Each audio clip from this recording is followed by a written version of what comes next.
Hello, I am going to talk to you about dangerous skincare products and slime, some things that have become very popular since the advent of the internet age. But first, I'm going to admit something very bad that I did today. I dyed my hair and it's still wet, and I feel really guilty about it because I try not to do it until I absolutely am just horrified by the amount of gray hair I have until it's, about this much of my hair. I've got so much gray. Then I break down and I buy a box of dye and I do it. I feel guilty because I know it's not healthy. I know it's soaking into my skin and all of the smells and the chemicals, your body can deal with a certain amount of poison, but it has its limits. And I'm sure that every time I do this, I'm just, making it work that much harder to filter out stuff in my body that probably goes through my blood-brain barrier and contributes to who knows what. Parkinson's, Alzheimer's, oh my. So, but I'm turning very gray, when you've got that much gray hair, if you don't want to look like a grandma, you have to do something. And I'm afraid to try to switch to these fully vegetable-based hair colors because I tend to be I turn red. Anytime I put anything on my hair that isn't extremely cool in color, my hair turns quite red just because any kind of ammonia or bleach, it lifts away the brown color on top and what's underneath is pure red. And this has Tinctora leaf powder, Lawsonia inermis leaf powder, Eclipta prostata leaf, Acacia concina fruit, Acacia catachu wood, Coffea arabica, Emblica officialis, and I don't know if any of those are dangerous either. So no matter what you do, you're putting something unknown into your body that you're taking a risk. But I'm sure all women know we have to we make sacrifices so that we don't look like grandmas. Not that there's anything wrong with that. I'm just not quite ready for the full-on gray. In any case, this is about skincare products, dangerous ones, and some of the chemicals that even our children are playing with in slime. Have you ever wondered why a man's skin often looks better than the skin of a woman who is the same age? Is our skin just more fragile, or are we hurting it in some way? And, women use these very complicated skincare routines. We might want to ask ourselves if it ever makes our skin worse. So in the blog post linked below, I have a typical skincare routine of a person who is very attentive to all of the products that are available today. In the day, you might do cleanser, toner, moisturizer, day cream, sunscreen. And at night, you might do cleanser, toner, spot treatments, serum, eye cream, moisturizer, night cream, or face oil. So there are so many places in that list where a company could slip in something that's just not good for you. And I don't think there's any way we can figure out, based on ingredients lists, what that chemical is, because there are often hundreds of chemicals in these products, and we don't know what any of them are. If you want to be as cautious as possible, you can do nothing more than smear coconut oil on your face. And as I'll explain later, I've given my kids the recommendation that if you wouldn't eat it, you shouldn't put it on your face or your body. And that's really hard for my daughter to get used to because she wants to try out all of these things that are available. It's like magic. You want to put it on your skin and see what it does to you. You know, can it transform me into this wonderful, sparkly thing that I see in the Snapchat filters? If I paint myself, can I look like a Snapchat creature? But before I get to that, I think that the answer to the question of why men's skin often looks better than women's skin at the same age, it might be found within the Batman movies. Sometimes the answers are staring us right in the face. Consider the plot of Catwoman, starring Halle Berry. Catwoman is the story of shy, sensitive artist Patience Phillips, Halle Berry, a woman who can't seem to stop apologizing for her own existence. She works as a graphic designer for Hedare Beauty, a mammoth cosmetics company on the verge of releasing a revolutionary anti-aging product, when Patience inadvertently happens upon a dark secret her employer is hiding. She finds herself in the middle of a corporate conspiracy. What happens next changes Patience forever. And in the movie, this revolutionary anti-aging product is so revolutionary because it makes the woman's skin dependent on it. When she stops using it, her face gets very old very quickly. And you wonder, could there be a skincare product out there like that right now? So, for example, the anti-aging ingredient Q10 that gives the skin an extra supply of a substance that it already produces. Could it make our skin dependent on it and reduce the amount that it produces naturally? I mean, these Q10 products, you find them all over drugstores, but you never find Q10 in products in, say, like pharmacies, where they tend to use retinol or vitamin A as the active ingredient.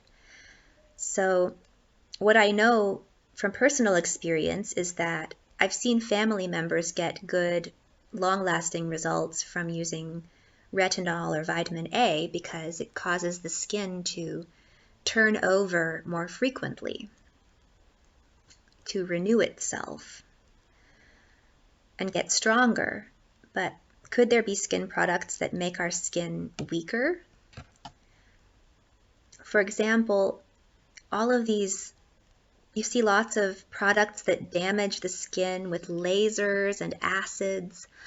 And while some of these products might help some people, when I've looked into various plastic surgery blogs, I see many women found that these products made their skin look worse. It made it thinner and more sensitive to the sun. So there's the old saying, that which does not kill you will make you stronger. And there is something psychological about scrubbing and toughening up your skin through abuse. And I don't think that's entirely healthy. My grandmother always preached the virtues of being very kind to your skin, and she had a really good complexion all the way through her life. So that was one lesson. But I also learned something about skin while taking care of babies in their diaper area. It taught me the importance of being really kind and gentle with your skin. If I used a scented or botanical oil on my son, his skin would turn bright red and weep. It was poisoning his skin. And after 3 kids, the only thing I will use on a baby's skin are water and Vaseline or Aquaphor, because the fats in those products are too big to go through the skin barrier. And I don't want my son's body to be absorbing anything that I put on his skin, any of these perfumes. So, and I've noticed that when I've used products like Vaseline or Aquaphor on my face, they make me shiny, but they seal in moisture and they haven't caused a breakout. They sometimes calm my skin down. So it makes me think that whenever I get a breakout, it's because something went into my skin that it didn't like. I think the main thing that skin likes is water. So what you want to do is just get to give your face a drink of water, and then you can seal it in with something that has a big fat that doesn't go through the skin. I think that for some people, coconut oil is like that, but I did find that the botanical ingredients in these nut oils were irritating for my son's skin when he was an infant. So that seems like a piece of information that can be applied even to adults. So after all of the skincare advice I was given when I was young, I was surprised to learn that people on the internet are posting that Vaseline or petroleum jelly or Aquaphor, it cures their acne, while the anti-acne antibiotics given to them by their doctors, it in some cases absolutely ruined their skin and their liver. It was a poison, and it caused their skin to get really dry permanently. So we need to be really careful about just trusting the sorts of solutions given to us by scientists, because a lot of times they're just doing something because they can make money doing it, or they were told that it was tested and that it worked, but a lot of times the tests are not very good. What I know for sure is that the only time my adult skin has ever gotten a pimple in recent years was after I used some makeup or foundation. Because I have dry skin, I tend to avoid foundation because it makes my skin look older. I mean, I'm over 40. But because I've used foundation so infrequently, I could see a direct cause and effect relationship with my skin and cosmetics. A pimple is a clear sign that I've just put something poisonous and irritating on my face, that it goes into my skin and that my body is trying to get rid of it. If I stick to a simple fatty moisturizer with vitamins, for example, vitamin A, vitamin E, or B6, and I use water to wash my face, I found that my skin stays in pretty good condition. I have also at times not done anything with vitamins and just put Vaseline on my face before I go to bed. And I rely on eating the vitamins. You know, it doesn't matter, I guess, how your skin gets the vitamins. It just has to have enough of a good supply.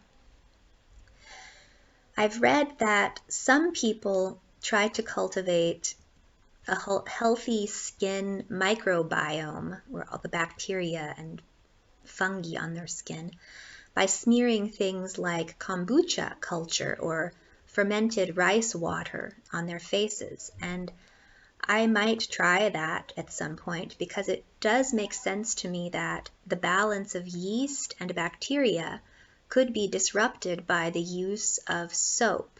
So soap, it'll attract all of the fats and things, but sometimes your skin, it needs that fatty layer, and it needs to have all of these little bacteria on it to stay healthy. Otherwise, it's constantly working hard, and the easier you make things for your skin, I think the healthier it looks.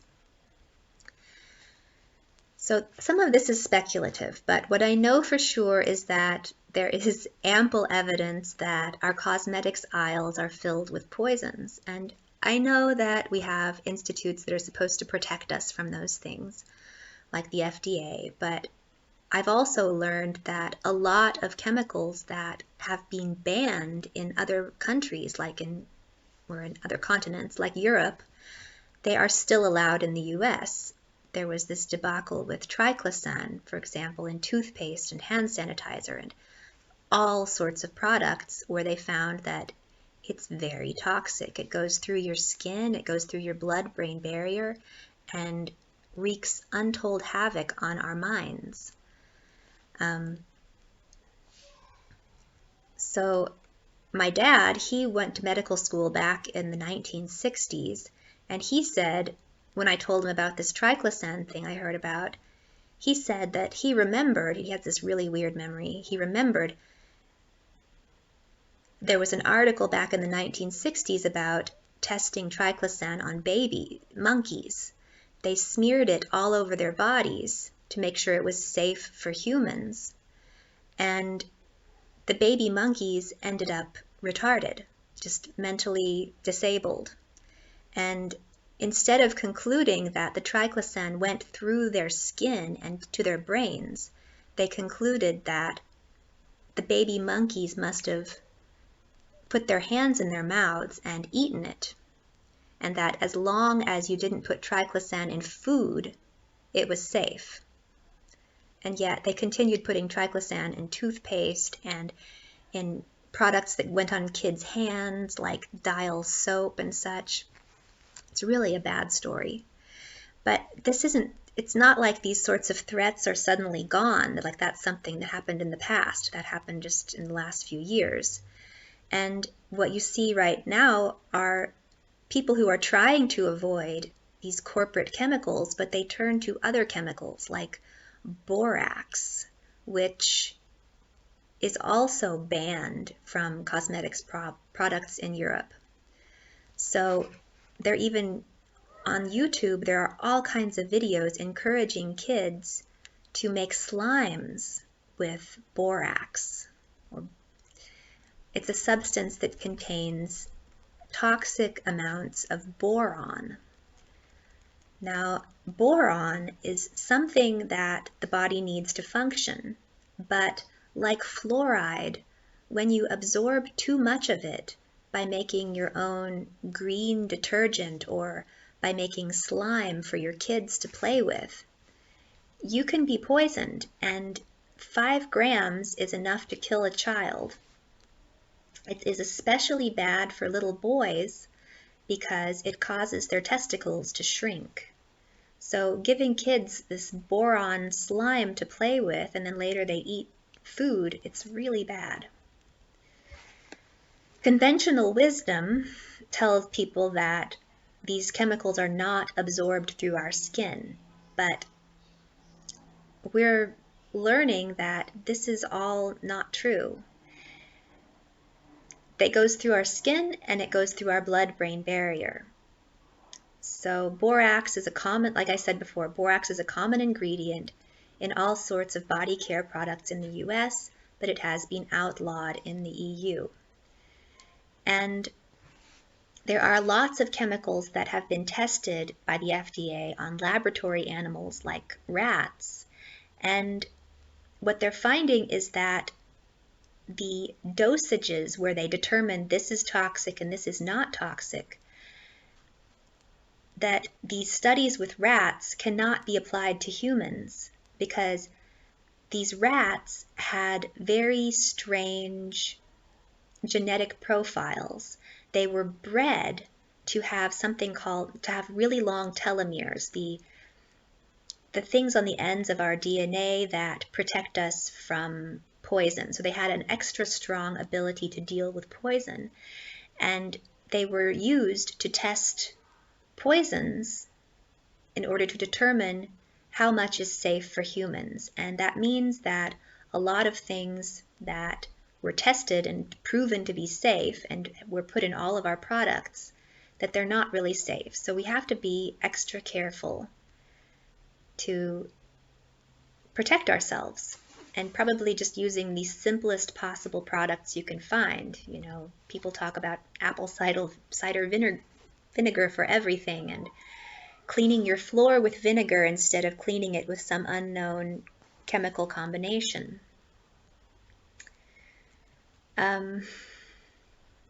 So those are just the poisons we cover our bodies with, or when we walk across our floor. But you also can consider how YouTube videos may be poisoning our children's minds figuratively, not literally.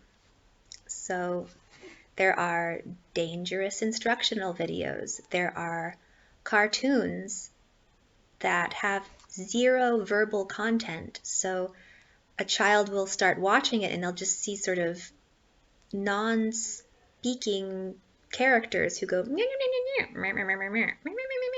and I don't think anybody knows how strongly that can affect a child's speech development if they consume that instead of talking with other people or watching things where people are talking. I think that's pretty scary. So I'm not sure what's more poisonous for us today, for our minds, if it's cultural products like these cartoons where the characters don't use words, or cosmetics products. Sometimes I think that it's all mixed together in just a toxic slime. And in the blog post linked below, you'll see links to some videos that I think are particularly toxic or that are indicative of poisoning. So for example, there was a recent season on America's Next Top Model where almost all of the models had some sort of autoimmune disorder. And you have to ask if autoimmune disorders are being created by the level of the amount of poisons we consume on a daily basis. So this isn't really ending well on a strong note. But I think I said all of the things I wanted to say about toxic cosmetics products and slime, and perhaps I'm just trying to atone for the fact that I just put a really toxic thing on my head so that I don't look so old. But I hope that this helps somebody maybe talk to their kids about exercising caution when they go to the drugstore and they just want to buy whatever they see, and about protecting ourselves from all of the toxic information and products around us. Thank you for watching. I hope you tune in to some of the other videos. They're not on these sorts of topics. They are on science, they are on physics, they are on psychology, philosophy. I just like to connect what I see today to my memories of my education and deliver some commentary on these things. Until next time.